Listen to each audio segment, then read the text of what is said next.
அகலாயில் கிடைச்சக்கூடிய சங்ககால ஆமாம் விலங்குகள் கிளியில் என்னென்ன எலும்புலாம் கிடச்சிருக்கோ அதை வந்து டெஸ்ட்டுக்கு அனுப்பி அவங்க என்னென்ன சொல்லியிருக்காங்கன்றதை நம்ம வந்து லிஸ்ட் அவுட் கொடுத்துருக்கோம்.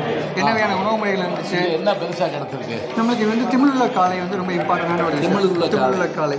அதோட எலும்பு தான் நமக்கு இங்கே வச்சிருக்கிறது. நம்ம இங்கே ஏன்னா திமிழுள்ள காலை கிடைச்சாதான் ஜல்லிக்கட்டு நம்ம பழமையானது பண்பாட்டு விளையாட்டுன்னு நம்ம இதில் சொல்ல முடியும். அதுக்காக முல்லை நிலத்தில் ஆயர்கள் வந்து மாடு வளர்ப்பாங்க.